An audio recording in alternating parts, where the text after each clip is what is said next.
Commissioners, Dan Foley, who's up front, and Judy Dodge. I want to thank you, all of you, for the incredible collaborative effort that transformed this space here at our public health clinic.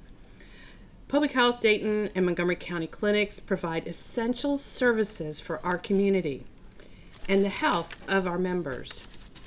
This all started several years ago. Seems like more than several, but I guess, yeah, many. When a sprinkler system malfunctioned, and I know many of you recall that. It flooded the lower level of the Reibold, and the public health clinic was housed there. And the clinic was quickly moved to the available offices on the 5th floor, and until we could restore the operations on the lower level. And the clinic remained in their temporary home because of the opportunity that we had to renovate the 3rd floor when our Job and Family Services moved our child support offices to the Job Center. So in December 16, as soon as we moved child support out, our county's facility team and public health facility team started removing ceiling tiles to start the demolition phase that I think some of you probably saw some of the pictures. And they were ready to go. App architects and Nauman and Zielinski engineers worked with the clinic managers, nurses, scientists, and facility managers to create a space that will function for everyone. And this project was special to the people who built it. The coach of our team was Paul Clark. Paul, where are you? Is he in here? There, way in the back. So Paul was the coach of the team. He is public health's purchasing and facilities manager. And Paul made sure that every department had an opportunity for input. He worked early and late and coordinated the massive effort of building people and furniture successfully. Julia Garley, wave, yeah. She's with our Montgomery County's facilities management. She led the contract management team, and this was her first project. We were just talking about it with Montgomery County as a county employee. And Mike Lyons was the team captain. As superintendent for Becker Construction, Mike was responsible for execution of the architect's vision. Is Mike here? No, Mike's not here. Okay. The go-to guy was Freddie Middleton with Public Health. Freddie, you're here, right? I thought I saw Freddie, but he's still working. He's still making sure it's okay. Our go-to guy's still working, but he, you could ask Freddie just about anything, and he will lend a hand, as I'm sure he's doing right now. There are dozens of other key people to thank on this team. Is that Freddie? Just wave it. It's Freddie. There's Freddie. Dozens of other key people to thank. Every one of them contributed to the bottom line. And this construction project was estimated to take 12 months to build at a cost of $3.5 million. The project was completed in 9 months. Congratulations, team. Let's hear it for everybody. And the final construction cost came in at $2.9 million. And the clinic officially opened on November 27th of 17. So you have often heard me, many of you have heard us say this, and my fellow commissioners, we are committed to investing in people. And this project is a perfect example of investing in our customers and our employees. So from the commissioners, our county administrator that's here, Amy Wiedemann, assistant county administrator that's here, we just want to say thank you and congratulations.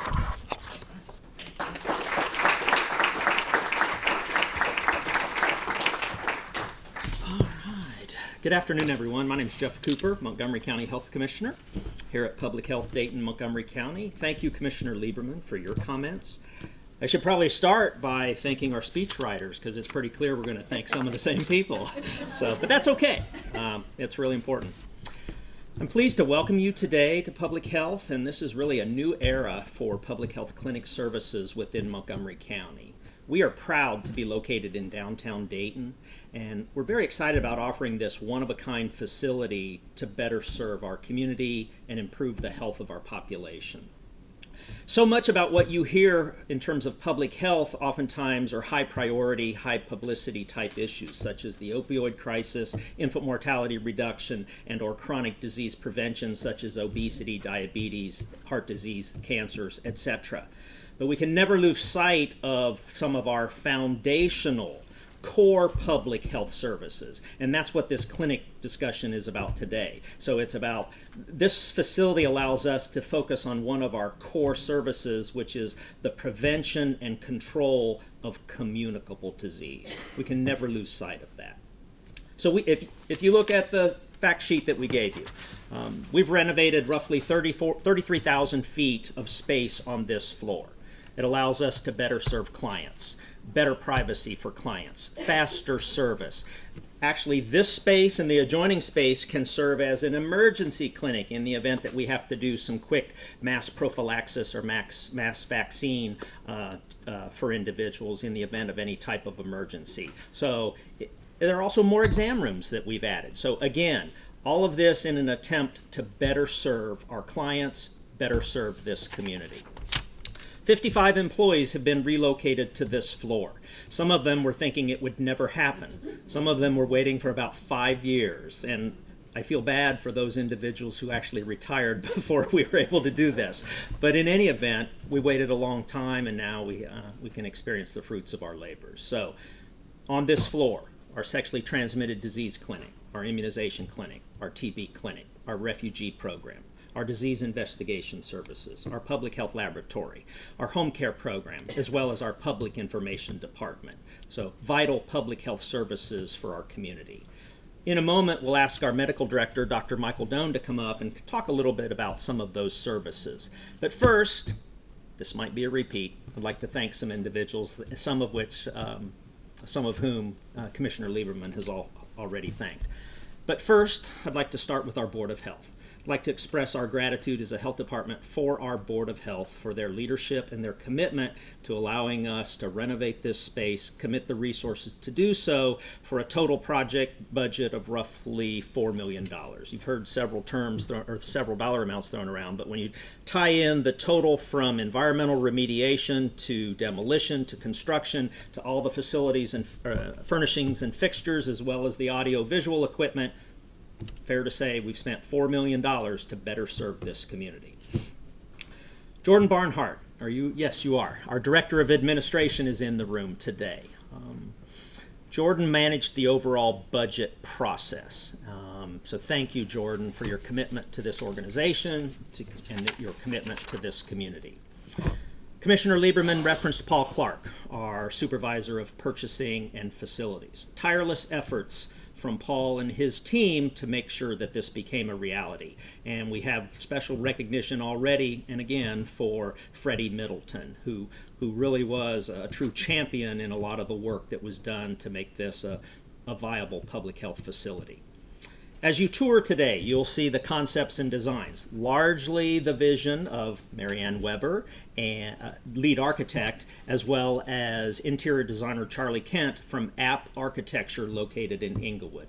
Thank you for everything that you've done. I know we went through a fairly lengthy process of trying to design this interior and get roughly 50 different people to agree on a lot of different things. So, unbelievable, we actually did that. I'd like to thank the Montgomery County Commissioners for fully supporting public health through the Human Services Levy process. And I think it's absolutely amazing, as Commissioner Lieberman just previously referenced, Julia Gorley and the entire facilities management team for Montgomery County. How about that for a first project for Julia? That's unbelievable. So thank you. And then we're very thankful for the hard work and the dedication from other contractors as well. So Tim Beck and Mike Lyons from Becker Construction, Howard Krischer and Alan Cruz from our HVAC and plumbing contractor Starco, as well as Nick Swigert from Ohio Electric. So thank you to those contractors as well. So I always get joked at, and because in every type of information that we present to the community, we always try to reference our community health improvement plan. So some of our employees are trying to guess how many times I would reference that. So I'm only going to say it this for the second time. So as outlined in our community health improvement plan, we are using a collective impact model to try to continue to make Montgomery County a healthier, safer, and more thriving community. Public health touches so many lives in myriad ways that oftentimes it's hard to quantify. But this new clinic, no question, it will be easy to quantify and demonstrate that we are better able to serve this community. And when I say the word serve, that's really important. Service, though, implies more than concrete, drywall, and tile. And it has to include that foundational building material, the human element, specifically our employees. Many of them are in the room today. Our employees are compassionate, they're driven by excellence, and quite frankly, they have servant leadership for the greater good. Everything we do is to serve other people. We are a high-performing health department. We will always be. We will never accept status quo. We will never be complacent. And we are committed to serving our community because at the end of the day, that's what it's really all about. People helping other people. That's what we're about at Public Health. So the 534,000 residents who call Montgomery County home and have access to our services, we're here to help you with whatever your need may be. So in a couple of minutes, you'll be able to kind of self-guide yourself through the facility. As Commissioner Lieberman indicated, many of our staff are going to be located throughout the facility, be able to answer any questions that you may have and help direct you as you wander through. I'll be the first to admit, it took me a little bit to get used to each area, but that's all right. We've got people here to be able to guide you through. But before we do that, we'd like to introduce our medical director, Dr. Michael Doan, who's going to talk to you a little bit about some of the services we provide in this clinic. So thank you.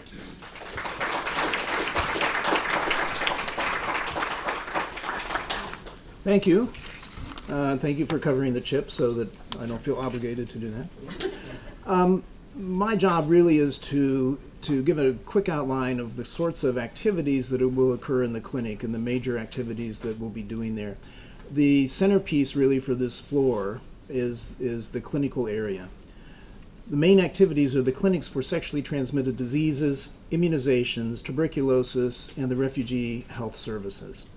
Beginning with immunizations, that's the clinic that tries to reduce the spread of vaccine-preventable diseases by providing immunization education to the professional community as well as the population within the county, and also offers vaccination services. Immunizations are important to prevent disease and community outbreaks. Vaccination is, in fact, the community's best defense against the spread of infectious diseases. Through the Vaccines for Children program, Public Health can provide routine immunizations at no cost for eligible children and also for young adults through the age of 18 years. Immunizations help to keep our community healthy and safe. Many vaccines are recommended or even required for travel outside of the United States. Recommended vaccinations are based on the traveler's destination and the types of activities that they expect to be doing when they get there. Public health staff is able to explain those immunizations and what's necessary and arrange an appointment for travelers to receive all the required immunizations. Moving on to tuberculosis clinic. Tuberculosis clinic works with community partners to screen individuals and to identify people at risk of tuberculosis and those who have active tuberculosis infections. When treatment is indicated, we strive to assure that all the people are appropriately and completely treated for tuberculosis and followed up effectively so that there is no problem in the future. The refugee program works to help individuals relocated to the United States through the U.S. State Department. Refugees coming to Montgomery County receive medical screenings and immunizations to identify and prevent the spread of communicable diseases. Public Health Sexually Transmitted Disease Clinic, or STD Clinic, can diagnose and treat diseases such as syphilis, chlamydia, and gonorrhea, among others. Rapid testing for HIV infection is also available. The Public Health STD Laboratory supports the clinic by providing quick diagnostic results for many infections while patients wait, although some tests require more time to complete. STDs are preventable, and most can be easily treated or cured. The STD Clinic offers confidential testing and treatment as well as a variety of educational materials. We're pleased to have this new facility to offer STD, immunization, tuberculosis, and refugee health services to the community. As you go through the clinic, you'll notice in the different areas that they are all color-coded as well, and the areas are each set up for the specific tasks that they're trying to accomplish. And I think this is another credit to the process for the design, that this was able to be done in this kind of a way to make it most efficient and to make the flow for the patients and the public as they come through really functional for them with a minimum of waste.